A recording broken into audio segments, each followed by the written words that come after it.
We're only halfway through the financial statements that we're going to project, and as you can see, just when you thought, oh, good, I'm halfway through.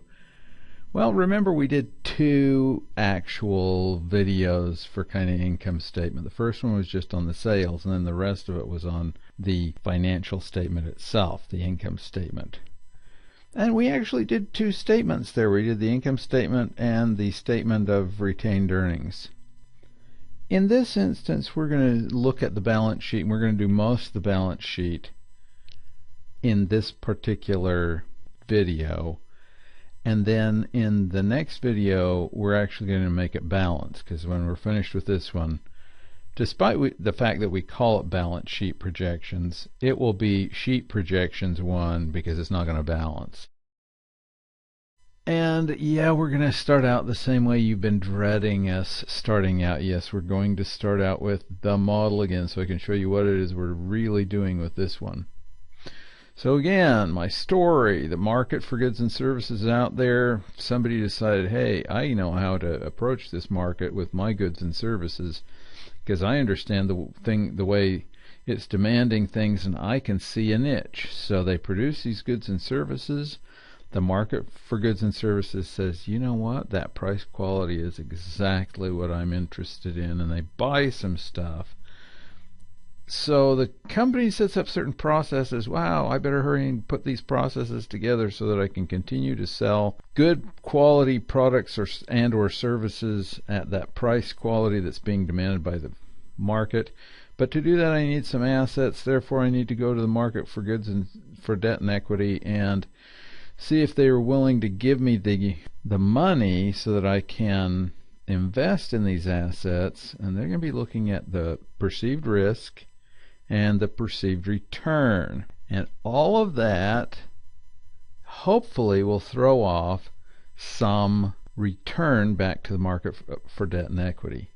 This chapter we're talking about the balance sheet. Now the balance sheet is looking at the assets that are dependent upon the business processes, and the business processes are dependent upon how many goods and services are actually being demanded by the market. You catch how that's all tied together. So many of the assets, not all of them, but many of the assets will be somehow, directly or indirectly, tied to what we believe the market's going to demand over the long run, sort of. And the reason I'm saying this is because I'm trying to hedge a little bit. If we were going to be doing balance sheet projections that looked month by month or quarter by quarter, we'd have to take into account some seasonality, and we'd have to look at some short-term financial management issues, none of which we have to do because we're looking at annuals. I'm just trying to give you an overview of this model, which many people, even though they've taken accounting, even though they've taken finance, really don't get, which is almost scary, because this is the overview model that's really running the business. And so it's critical that people in business understand the financial statements and how it actually models this whole relationship. And we're going to be focusing on how the balance sheet should ideally model this relationship. And the balance sheet in particular is hitting these assets and the relationship between the market for debt and equity. Even though it's not really picking up the return per se, it is giving me enough information on the amount of debt, the amount of equity that the company has taken on, and therefore is critical, or at least it's a critical input into whether I'm getting enough of a return, which is why I said return on assets, return on equity. It's not just overall you're throwing some money at me, but is the money sufficient for what I've actually invested? Those are the really important questions, and those are questions that are kind of answered with modeling of a balance sheet. What we're really going to be using the balance sheet for in the end is to see whether we're throwing off cash or not, and whether we're actually retaining any earnings or not. with this introduction, let me jump right into how are we going to do this. First off, general notes. Balance sheets report levels of certain accounts at certain times. The income statement was looking at a flow. It's like, here's how much money is flowing through the company. Whereas balance sheet is like you're taking inventory. How many do we have on hand right now? Now for us, in this course, that whole story probably doesn't make any difference. So I'm going to see whether that doesn't make any difference when people submit their homeworks. Wow. Anyway, whenever appropriate, we're going to use the model that I just explained to think through how much the company should have in each of those levels on the balance sheet. It should be run by the demand for goods and services whenever possible, but some of the lines on the balance sheet are just there because we're doing business, period, and won't go up and down according to demand at all.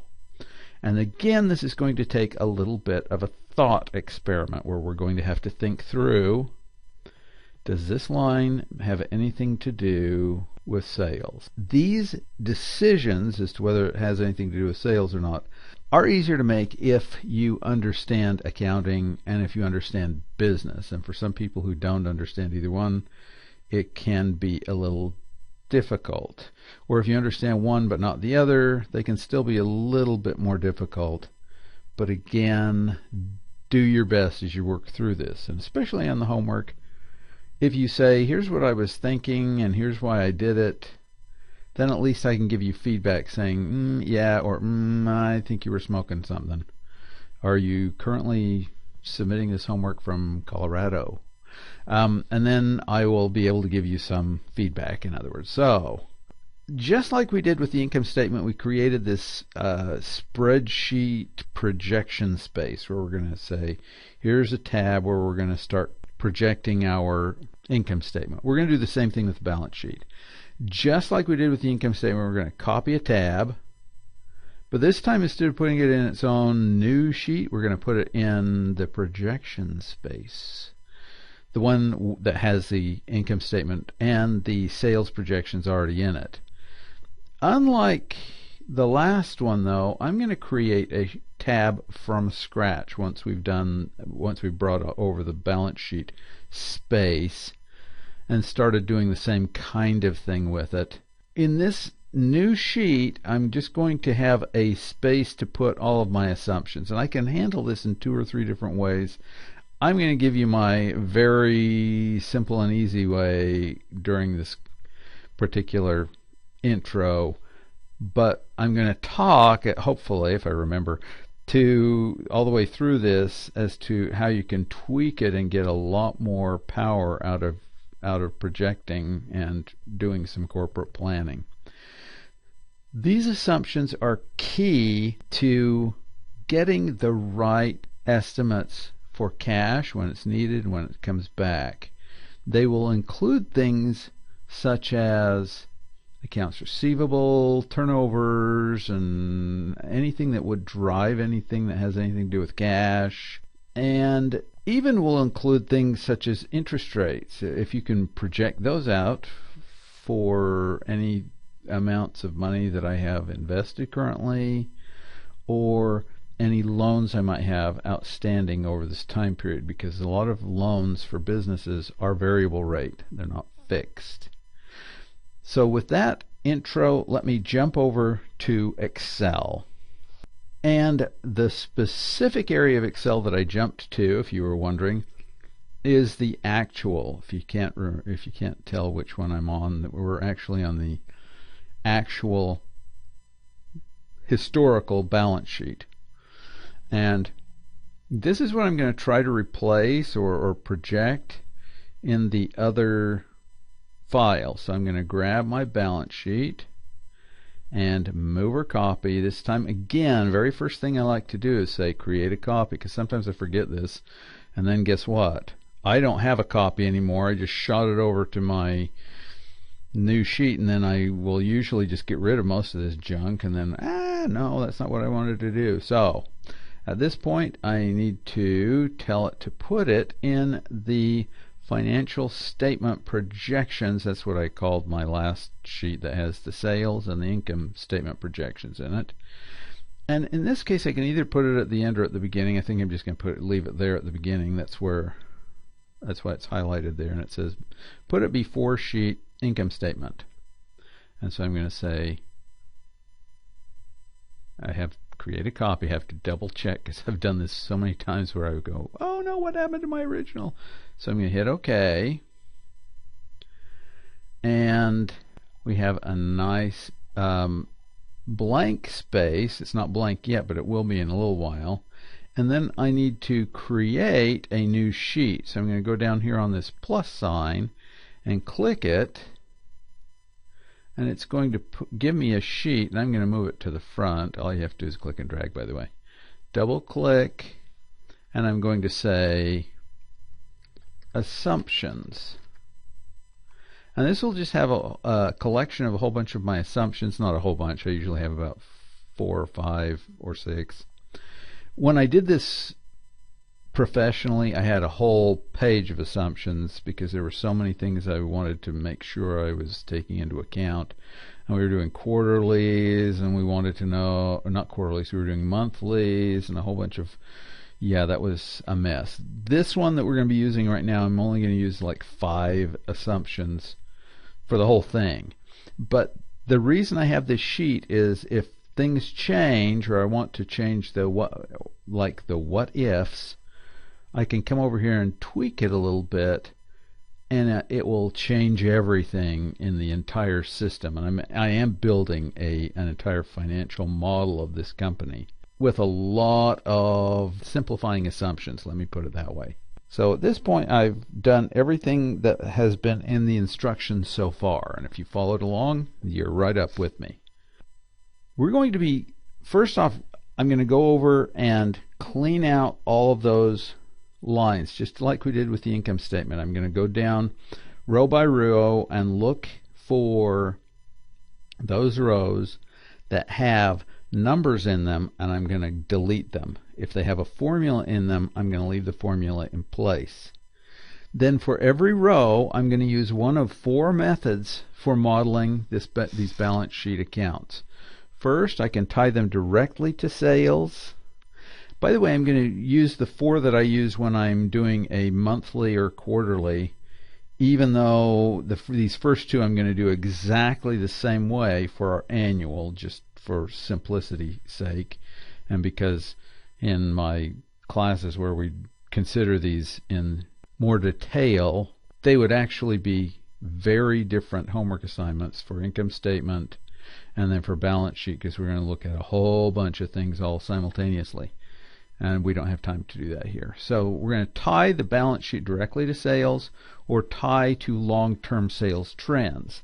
And we don't have to deal with this when we're doing annuals, but I wanted to bring it up just so that you're aware. If you ever try to do this for like monthlies, which is ideal if you're inside the company, or quarterlies, if we're looking at publicly traded firms, then there are some long-term assets or long-term liabilities that we really can't tie directly to sales. Otherwise, they would go up and down seasonally, which is not what like land and building do. I mean, we don't sell off our land and building during off season, only to buy it back during heavy seasons. That's just not happening. But as we are looking year by year by year, we've taken the seasonal component out of these sales, and we don't have to consider it. There are a whole bunch of financing principles that we would end up considering as well if we were looking at monthlies or if we were looking at quarterlies, which we're not going to be doing in this course because we just don't have time. So number 3, so we're going to tie it to sales, or we're not going to tie it to sales. If we don't tie it to sales, quite often we're going to hold the balance constant. And I'm going to show you how to do that in a bit. These are just kind of an overview. So we're going to do either tie it to sales, not tie it to sales, or number 4, tie to some accounting system or earlier projection or something that just makes some sense. Okay, so for instance, long-term debt should probably be projected as we did earlier in Chapter 5. That says Chapter 6, but it's Chapter 5 actually. Retained earnings should be tied to income statement. And if we have accumulated depreciation, it probably ought to be a function of gross fixed assets. So first off, let me get my balance sheet ready, and then I'm going to clean out the lines so that the lines are either for sales, hold constant, or tie to some other convention. I'm going to make myself the same kind of notes that I did earlier, and then I'll come back and pick up the PowerPoint at that point. So I'm going to, first off, this is my financial statement projection space, so I don't need to worry about ruining anything on my balance sheet. So I'm going over to balance sheet, and just so I stop stressing, I'm going to be doing my 2014, 2015, and we're just going to go out my 5 years, 3, 4, 5, and as you can see, I ended up with a couple of extras, so I'm going to go out here and delete those. By the way, many of these things here probably are completely irrelevant. I'm trying to think if I need them at all, and I probably don't. Well, at least in the story that I have outlined, I don't. There are times when I kind of might use them, but I'm going to get rid of all of my common size.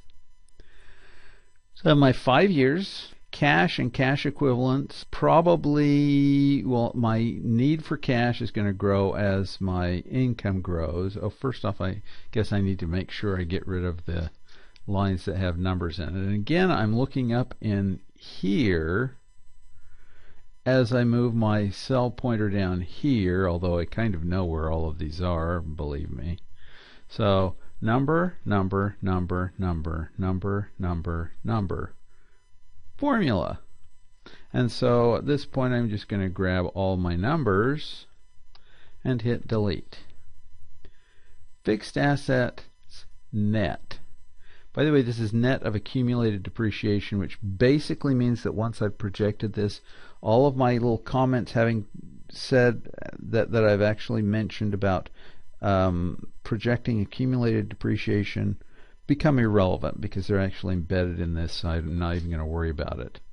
If yours has a separate line, we can talk about how to deal with that if I remember. So these are all numbers. The intangibles are all numbers, and the other assets are all numbers, and then we have a sum. That's a formula. So I'm going to go back up here, highlight all of those, and hit delete. Moving down below, we get current liabilities. Actually, let me move this up a little bit further. There we go. And now we have current liabilities, current maturity of long-term debt, accrued expenses, which is just a heading, salaries and wages. That's a number, number, number, number, number, number, and number, and then formula. And so I'm going to highlight all of those, hit delete, and move down to long-term debt. And I'm going to grab all of those, which are just a whole bunch of numbers, hit delete. Move down to deferred liabilities, and we have number, number, number. Oh, wait. And then we have formula, but I'm hoping that you can actually figure out what's going on here. So delete. And then as I scroll down to more, I get 0, which is a number, well, a space, but it's really a number, and then a number, and then, that's interesting, and then a formula, and then another formula. So at this point, I'm at the end. I'm grabbing all of those, and I hit delete. Great. Now I'm going to go through here with my little thought experiment and say how many of these are tied to sales in any way, shape, or form. Probably cash, trade receivables, Other receivables, I don't know what they would be if they're not trade receivables. So I'm just going to do I want to bring out my yellow highlight. There we go. Inventory, yeah, that's going to depend on sales. Income tax receivable, that's going to depend on income tax and a whole bunch of other things. Receivable income or deferred income taxes, no. Prepaid expenses, probably not tied to sales. That's and I'm saying that because in my mind I'm thinking this is tied to just me doing business, or is it me doing is it tied to sales? And I'm thinking it's me doing business, although it could be tied to sales. You could make a case for that one either way. Other receivables, you may be able to make a case either way. These other two, I'm not really sure you can. Fixed assets, over the long run, as my demand increases, I'm going to need more fixed assets. I do have to point out something that I'm probably going to point out at the very end of the lecture in this chapter, which has to do with they usually don't come in smaller increments like we're going to model them here, because they come in what are called lumpy chunks. They're sort of like clumpy oatmeal. You serve that stuff out and you hear the plop plop. They come in chunks.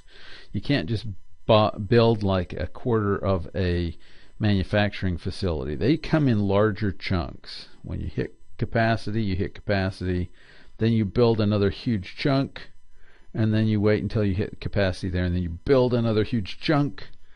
But we're not going to model them that way but keep that in mind, that if we were doing this for a real company and trying, this is just getting our hands dirty in it. It's not really getting all of the ins and outs, okay? Identified intangibles. Most of the intangibles in this company are goodwill, and the goodwill really is when we buy another company and we overpaid for it, at least according to its book value. Therefore, it's really not tied to sales, so I'm going to leave that alone. Other assets aren't very much, and they don't seem to be tied to sales either, so I'm going to... And by the way, you can look at these by looking at your balance sheet numbers and then looking at your sales, especially if your sales have been growing like a weed. Then you can say, are those growing kind of together, or are they kind of just on a separate sheet, separate page completely? If so, we're just going to leave them alone. So accounts payable, that one's definitely tied to sales. Current maturity is of long-term debt. Now that one comes off of that little sheet that we had for our amortization schedule. So I'm going to have that one completely separate. And by the way, we have another one that's called, in many instances, that's called accrued interest. And if you don't have it listed here, but you have it on your amortization schedule, you may either want to make one or put it in other, if you have another, or something of the sort, because we need to account for it somehow. My company doesn't have accrued interest, and they don't have it listed in the balance sheet, so I'm going to ignore that. Salaries and wages may somehow be tied to sales, as would commissions. So commissions for sure are tied to sales. Salaries and wages, probably, because that should go up over time. May not be tied seasonally to sales, but it should be tied to longer term sales. Accrued freight probably is as well. Accrued duty, that's probably as well, because this company does a lot of its manufacturing in the Dominican Republic and then brings it into the United States, if you want to know what that is. And that's probably it for those. Long-term debt, now that one comes again from my amortization schedule. Deferred income tax, pension liabilities, and other deferred liabilities. I don't think any of those are tied to any of the above. Preferred stock's always been zero, so that one's going to be easy to do. It's zeros all the way across. Common stock, I'm not going to sell any more, so whatever I have sold right now to raise some equity capital is probably going to be there. Accumulated and other comprehensive losses, that has not been there the whole 5 years anyway, so in fact the last 3 or 4 hasn't been there at all, so I'm just going to probably ignore that one and eventually get rid of it. Retained earnings, This one I have to turn green because I have to do it a little bit differently than everything else. I'm not going to hold it constant, and I'm going to tie it to something earlier that we did. And then that's the last one on there. So I've got everything there, and I know that these are tied to sales. Everything else I'm going to probably hold pretty much constant, and then the green ones I'm going to do a little bit differently than everything else. Now, my discussion with tying things directly to sales, even though I said I'm going to, there are two ways of doing this, and when you're doing these with a quarterly or a monthly, you're going to do these a little bit differently if you're tying them to long-term sales trends. These have nothing to do with that. This is how we tie things directly to sales, because we're not going to have to worrying about long-term sales trends or any of that jazz. We're just going to be looking at tying the first two things to sales. So if it's yellow, we're going to tie it to sales in one of two ways. And if we were doing quarterlies or monthlies, this would be the tying directly to sales. It would, in those instances, end up with seasonal ups and downs. So be careful if you end up having to use this method for, quarterlies or monthlies, because this won't work on things like long-term assets. Either one of these. So the first one we're going to look at are tying directly to sales using ratios.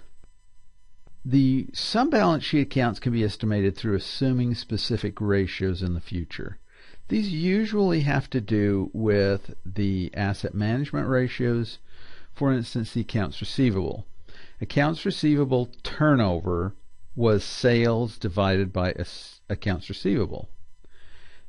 And then accounts receivable days were 365, because that's how many days there are in a year, divided by accounts receivable turnover. So if we had my sales or my accounts receivable turnover, let's say 5 times in a year, then we would say, by taking years and dividing it by how many we had in accounts receivable, and usually this is the average accounts receivable, then we'd come down here and would say, okay, here is my accounts receivable turnover. That's my 5 times in a year.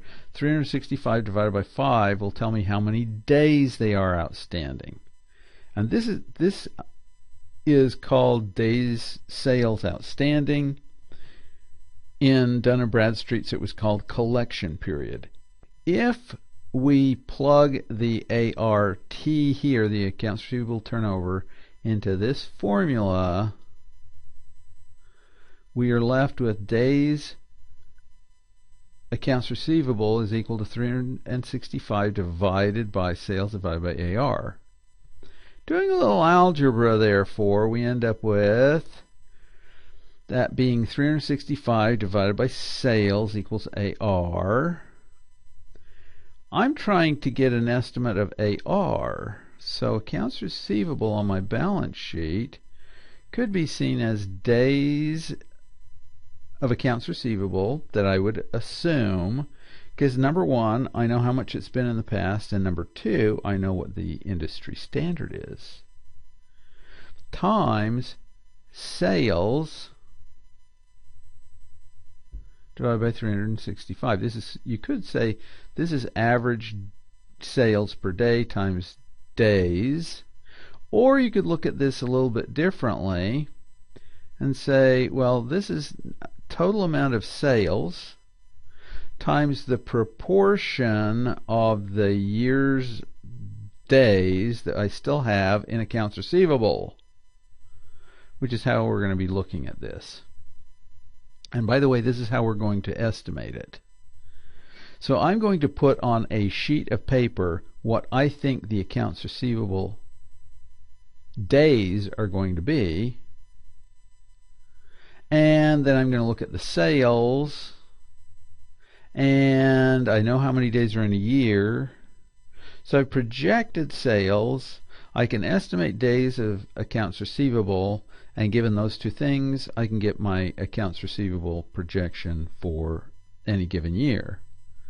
Now, what's interesting about that is, therefore, any asset management ratio that I want to use, I could pretty much get. So for instance, accounts receivable is the one we just derived, but inventory we can get as well with cost of goods sold times days over 365. By the way, I do have to stop here for just a sec because people will go, I don't have cost of goods sold. And then when I, dig in here a little bit, I find out they also don't have an inventory either. So you have a service company. How hard do you want me to hit you? Okay? So stop being silly. We're going to use the ones we have. We don't need to estimate inventory if you don't have any inventory. And then the last one that we're going to be using here is accounts payable. Accounts payable, again, cost of goods sold times days in accounts payable over 365. So we're going to do the same sort of thing with all three of these to come up with these estimates. In fact, I'm going to stop here, move over, and do this one because my company has all three of these. If you do not have accounts receivable or you don't have inventory or you don't have accounts payable, continue to watch the video. If you do, you may want to stop and do these with me, okay? I'm starting in the historical financial statements because I want to go over and look at the ratios and say, where have we been? We have accounts receivable, which appear to average about 72, but see if there's a trend. Looks like it's been, 84 was really high back in 2009, and then after that it's been kind of on a downward trend. So my guess is this one's around 70. That would be certainly round to 70. If we just take a look at the last few, the average also rounds to 70. Inventory turnover, I'm looking at and saying, that looks like average 152 and a half days. It seems really long. But things have not gotten any better, okay? We're probably at we are at the longest on inventory turnover that we've ever been. So I'm going to go for probably 165. So we have so far 70 on ART, 165 on inventory turnover, and that brings us to accounts payable. Accounts payable turnover has been around 20-ish or below, and right now it averages 20, but right now it's been at 24. We ended at 24. I think I'm going to assume something positive on this one, otherwise I'm going to be in depression here. So we're going to do 20. We're not going to assume that it just gets worse. There's an upper bound where people stop lending you money here. So yeah, I'm thinking that it's going to go back down to 20 this next year. So those are my assumptions. Click on assumptions and set them up. So I'm going to say asset management ratios. And in particular, I'm going to be looking at accounts receivable,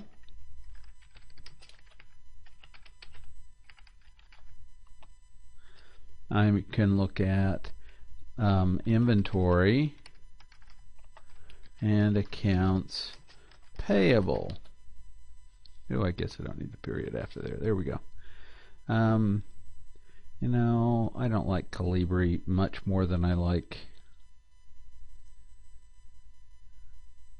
Times New Roman, so I'm hoping you'll bear with me. We'll go with Callisto. What the heck? We'll just make, I don't have very far out there to go. Now, by the way, if we wanted to, we could actually, make these year by year by year and say, hey, we're going to improve. Yeah, you know what? I've never done that before, so let's just play with that. I mean, I have done that in some instances before, but I haven't done that recently before, okay? So I haven't done that in a class before. So, let's do that for fun. So I'm going to go back over here to the balance sheet and pick up my headings and just dump those in. My accounts receivable turnover we said was 70, and I'm just going to say equal the last one because I'm too lazy to adjust these right now. But again, we could ease these back down because I think 70 is really long. Inventory turnover is about 165 right now, and I'm going to do the same thing. I'm going to say equal to the last one, but once we get these set up, we can actually play with that a little bit more. And then the accounts payable we said was 20. And even if we don't play with this one too much, because 20 looks like it's close to their sweet spot, either that or into the 17s-ish, then that will work for them. Okay, so far so good. Now I'm going to go back over to balance sheet, and I'm going to be picking up the trade receivables, inventory, and accounts payable. So my trade receivables formula, so accounts receivable according to the formula is equal to accounts receivable in days. So I'm going to go over to my assumptions page, pick up accounts receivable in days, times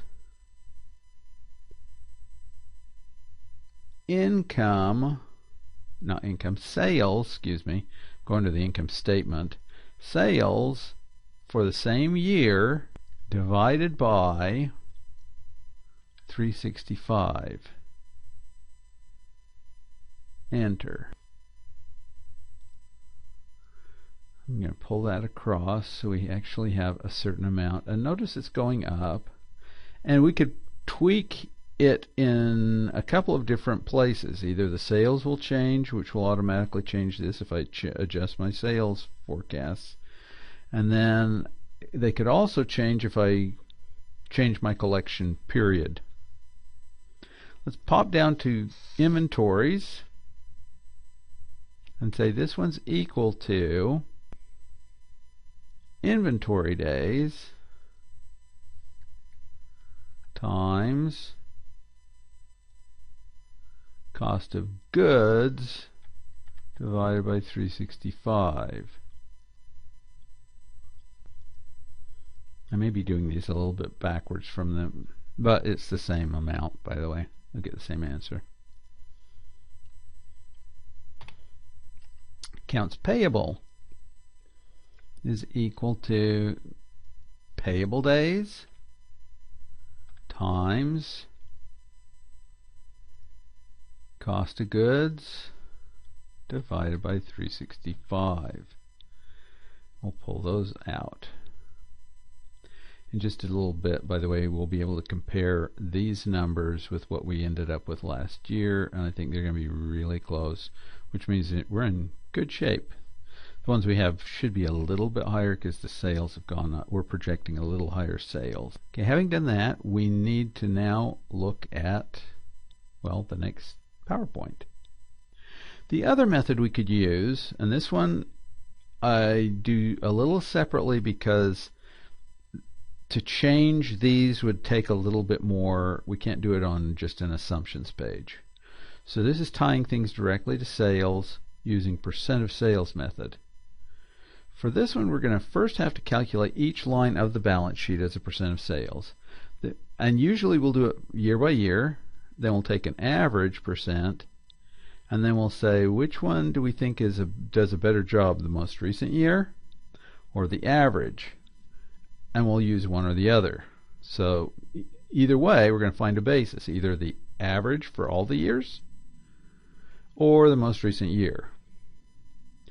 Then we're going to copy and paste whichever one that is, either the average or the most recent year, into that far right column.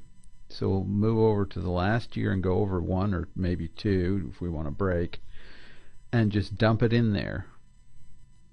Then we'll tie every appropriate line to that percentage and the sales for that specific year by using the correct dollar sign in the address. That probably makes no sense until we do it. Okay, so hang on there and we'll do it. So here we go. So the first thing we need to do is actually create a completely different area here. So I'm going to grab all these, copy, and move it next door, meaning we're going to move this to a completely different area. And this is not a common size balance sheet we're creating. We're doing a balance sheet as percent of sales. And so every line on this balance sheet is going to be as a percent of sales. So I'm going to say, oh, well, first off, you know, I hate to do this, but yeah, I'm going to do it anyway. I'm going to steal all of my formatting so I don't have to do that. So I'm going to copy. Wow, I did that wrong. Let me do this all over again. So let me get the whole thing this time. And we're going to do a copy. And now I'm going to paste special formats. Okay, I have my lines in there, and believe it or not, all of the formatting now says percent. So I'm going to say equal whatever this number is divided by, and I'm going to go over to the income statement so I can pick up the sales. The sales. At this point I need to hit F4. Don't worry, I'm not finished. I have to hit F4, and that's it. The dollar sign is in front of the 7, which means it's always going to look at row 7 on the income statement, which is the net sales, which is what I need it to do. So I'm now going to hit enter, and it gives me 1.72. Now I'm going to point out to you really quickly that if I copy and paste this one, this way will be okay, but if I go this way, it's going to replace that line. So I'm going to copy, highlight. I have my control key pressed down if you're wondering how in the world are you doing that.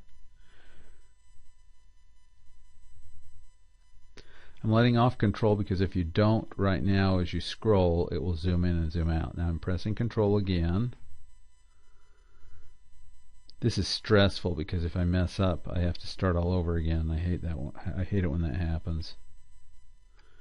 Take control off as I scroll down a little further.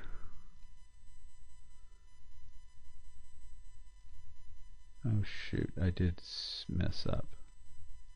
This one row is going to mess me up. So I'm now going to right mouse button it, paste special formulas. Formulas will bring the formulas in but won't affect the formatting. And the only one I'm going to have to clean up is this one right here that I messed up on and included. So it's going to say zeros there. So okay. And so let me get those and get rid of them. Got rid of them. And then I'm going to grab my 2007, for which I don't have any sales, and delete, and we're ready to go. And everything looks nice. Actually, I should have left that there. In fact, let me do that. Because instead of 2007, I'm going to say average. There we go. And with this, I'm going to say equal AV average. I'm not going to spell it because I'll mess up. My fingers can do it faster than my lips. So I'm going to say equal average, all of those. And then again, I'm going to copy. I'm going to do the same thing that I just did, only I'm going to do it going down this way. And again, I'm going to use the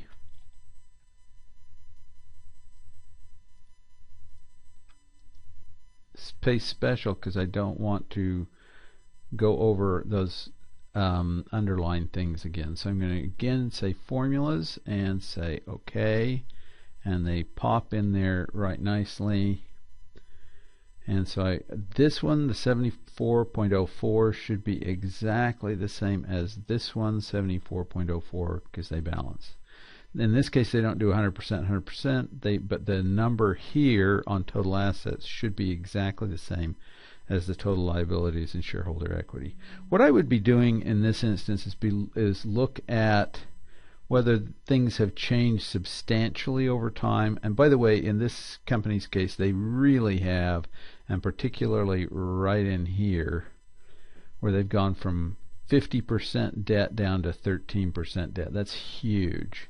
And because of that, I'm going to probably, in my case, just take this this year, this 2013, the most recent year that I have at this point. So I'm going to grab it and copy to my projection space, probably skip a line, and then say paste special values and number formats, because if I don't use values, it's going to try to find a formula and it's going to tell me I'm full of crap. So make sure you do values and number formats, and then say OK, and it will dump them in. The one thing it does not bring over, though, is the underlines.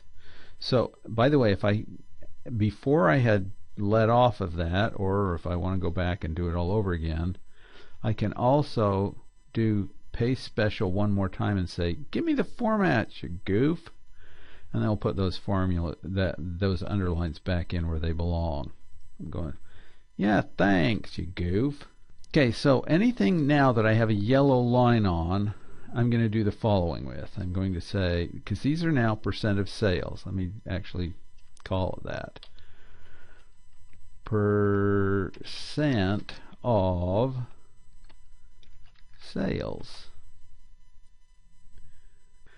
And so for cash, I'm going to do the following. I'm going to say equals sales for that year times the percent. Only I need this percent to always look in column H. So I'm going to have to push F4, F4, F4, enter. Now before I go on, I should have actually put a $sign in front of the 7 as well. So let me go back and actually put it on the hard way by putting, shift 4 to put it in there the other way.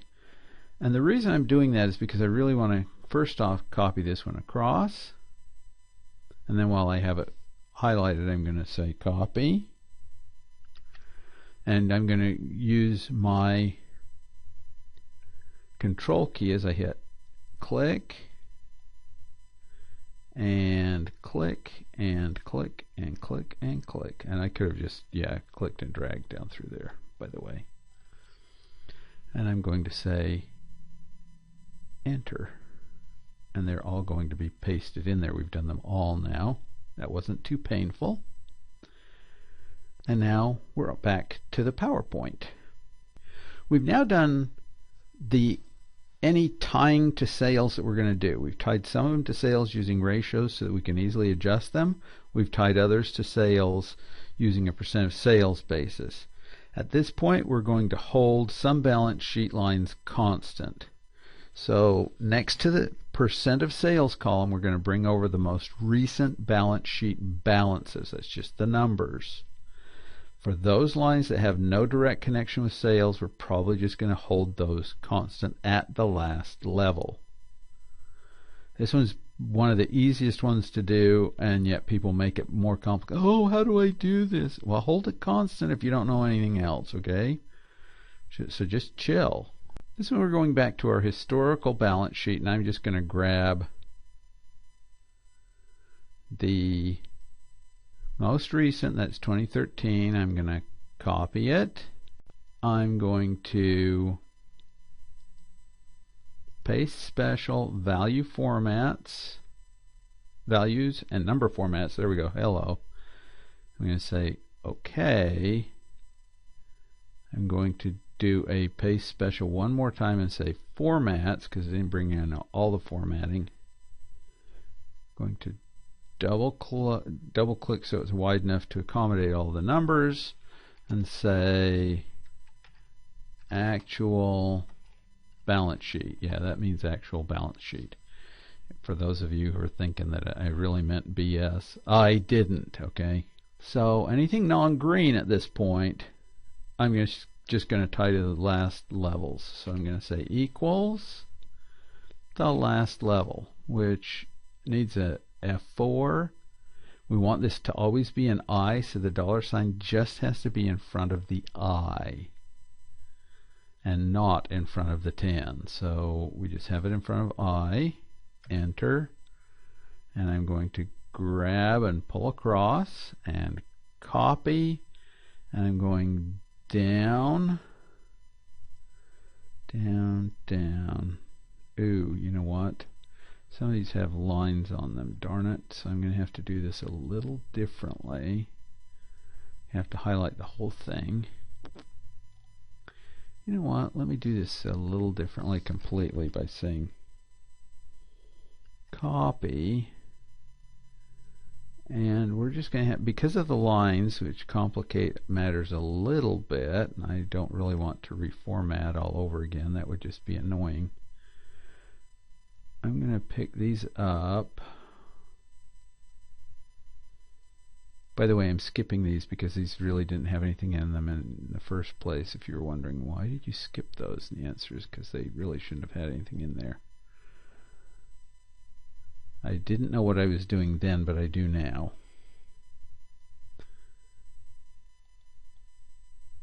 And that looks like it's it. So again, I'm going to right click, paste special, and formulas. The formatting is already in there, by the way. So for the most part, hey, I'm most of the way there. All I need to do now are my green lines and we'll be all set. So I have, in my case, I just have long-term debt. I just have my amortization schedule. I have retained earnings. For some of you, you may have accumulated depreciation as well. So having done those, let me jump to the PowerPoint. Following accounting conventions is going to get me through the rest of these. There's several lines we can estimate that are not tied to sales. First one, current portion of accrued interest, long-term debt, and, well, I shouldn't have done that one that way. I should say accrued interest, current portion of long-term debt, and long-term portion of long-term debt were all estimated in Chapter 5 homework. I got it right this time, see? It's just this current portion of accrued interest. That's just wrong. Changes to retained earnings were estimated in the last video, so the income statement stuff. And then accumulated depreciation, although not estimated thus far, and I don't need it. I'll kind of give you, here's what I would do in that case if you happen to have it. And I'll do it right at the end so those people who, which is so often the case, don't have it. I'm not going to force you through that one, okay? So hopefully I'll remember that. And if not, I'll get to the end of the video and then remember and do it later.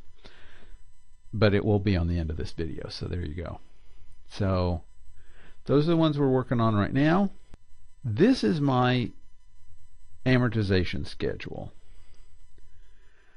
I have zeros in my current maturity of long-term debt. Some of you may have some accrued interest, and if so, try to find a line where you can dump it into the balance sheet.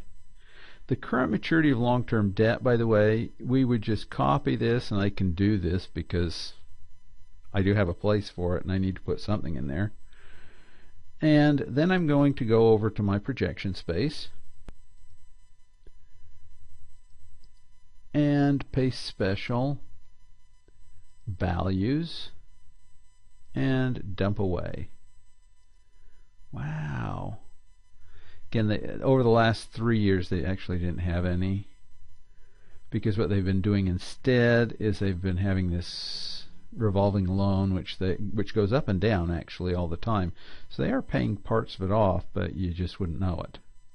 So now I'm going to go back over to my amortization schedule and pick up the long-term debt. And again, if you have the accrued interest, you do it the exact same way I just did the current maturities of long-term debt. So my long-term portion, I'm just going to copy.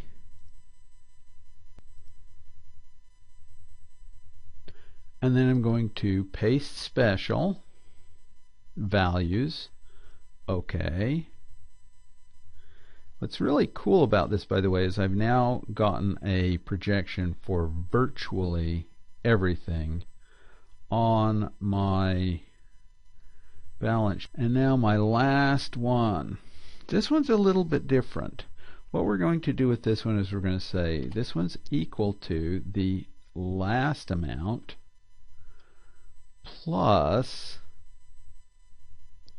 my change in retained earnings. Enter. The next one, now we can't copy that across until after this one, we're going to say is equal to the last amount plus the change in retained earnings. And now this one I can pull across. Now note we have 195,601,671, and we don't have that many assets. So something screwy's going on here. None of them balance. But hang on. That means it's time to go back to the PowerPoint. So the balance sheet doesn't balance, as I've already pointed out. So what do? Balance sheets are usually balanced by the finance function. Excess funds are invested, additional funds are borrowed, or raised in the equity markets. To bring the balance sheet into balance will take an iterative process, and for that we're going to use a macro. And also, as you've noticed, wow, a lot of time has transpired just watching this video.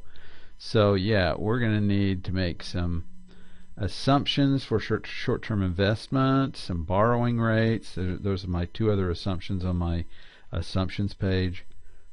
But that's the next video. For those of you who need an accumulated depreciation, though, stay tuned, because I'm going to do a little piece on accumulated depreciation. Okay, those of you who are still with me, you must be either masochistic or want to know about estimating accumulated depreciation. Here's what I would do. If and only if you have a line that says accumulated depreciation on your balance sheet, well, you have to follow the rest of these instructions. So, number one, we're going to find the accumulated depreciation as a percent of gross fixed assets. It may not say gross fixed assets, but that's what it means, and I'll show you because mine doesn't either. Then we're going to apply that percentage to the projected gross fixed assets of the company. And so here's how that would work. This is my Rocky brands in the old days. And they did have, at one point they did look at property, plant, and equipment. Those are gross figures. Then they did a less accumulated depreciation.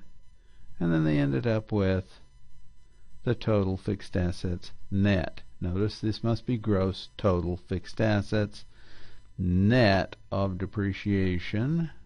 That's what that's all about, okay? So, making my life easier, I'm going to go up to View. And with my, actually, let me put my little cell pointer right there on row 20, because I want it right underneath this net fixed asset number. I'm going to hit Split. And notice we now have a split screen, because I really want to move down here where I can do something. And yeah, anyway, here's the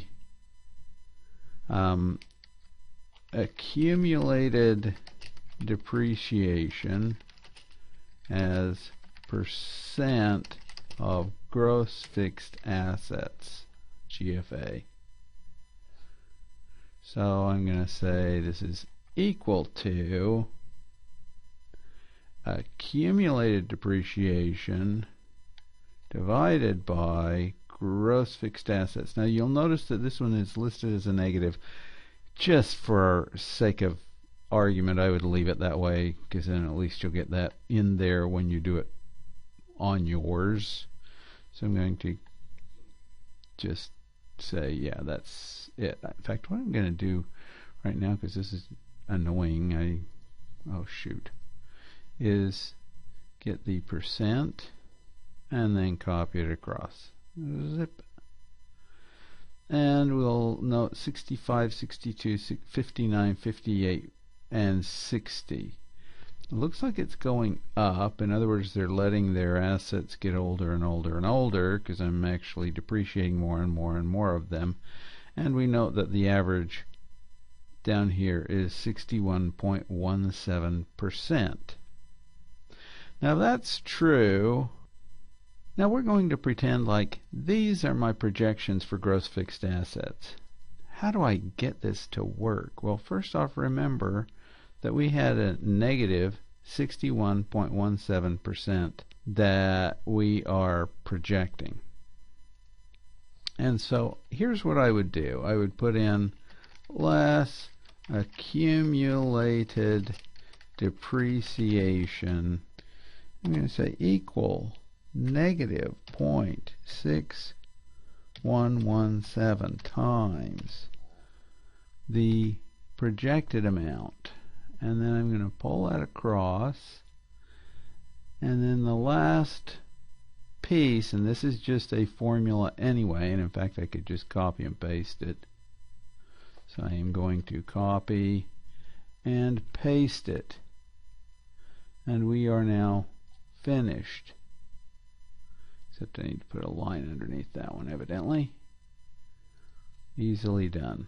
Hopefully that was easy and straightforward.